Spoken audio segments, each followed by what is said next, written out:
సర్దార్ వల్లభాయ్ పటేల్ వర్ధంతి సందర్భంగా ఆ మహనీయునికి పూలతో పూలు సమర్పించి ఘనమైనటువంటి నివాళులు అర్పించడం జరిగింది.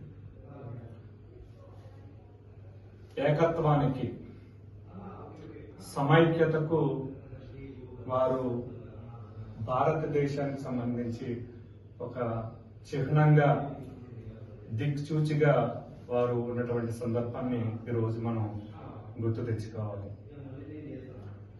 ఏదైతే స్వాతంత్ర్యం అనంతరం 500కు పైగా ఉన్నటువంటి సంస్థానాలను, స్వతంత్ర రాజ్యాలుగా ఉన్నటువంటి సంస్థానాలను వారు హోం మంత్రిగా ఆ సంస్థానాలన్నింటినీ కూడా భారతదేశంలో విలీనం చేయడానికి కృషి చేసినటువంటి మహనీయుడు సర్దార్ వల్లభాయ్ పటేల్.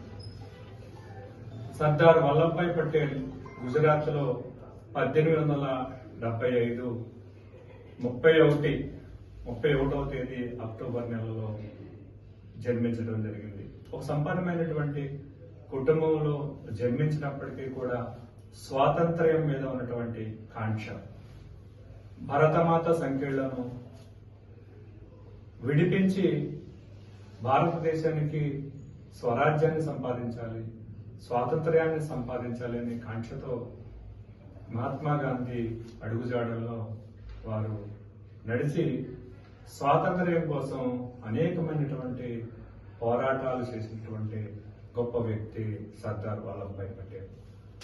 వారు ఏదైతే ఉప్పు సత్యాగ్రహం సందర్భంగా వ్యవసాయానికి సంబంధించినటువంటి ఏవైతే పోరాటాలు చేశారో అప్పుడు వారికి సర్దార్ అనే బిరుదును ప్రజలు వారికి ఇచ్చినటువంటి సందర్భాన్ని మనం గుర్తు తెచ్చుకోవాలి. తెలంగాణకి వారికి ఎంతో అవినాభావ సంబంధం, ఎంతో దగ్గర సంబంధం వారికి ఉంది. తెలంగాణ ప్రజలు వారిని ఎంతో గౌరవించవలసినటువంటి అవసరం ఉంది. దీనికి కారణం ఏంటంటే తెలంగాణ ప్రజలు అనేక శతాబ్దాలుగా నిజాం ప్రభుత్వం యొక్క కబంధ హస్తాల్లో, ఎవరైతే రజాకార్ల నిరంకుశత్వ పరిపాలనలో వారు సాగిస్తున్నటువంటి అకృత్యాలు ఏవైతే ఉన్నాయో ఆ అకృత్యాల వల్ల తెలంగాణ ప్రజలు ఎంతో విసుగు చెందినటువంటి సందర్భంలో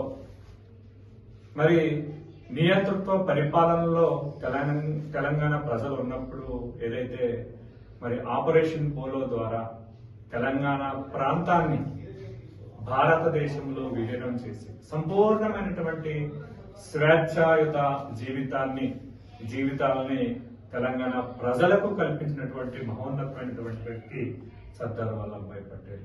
వారికి తెలంగాణ ప్రజలు ఎప్పుడు రుణపడి ఉన్నారు. తెలంగాణ ప్రజలు యొక్క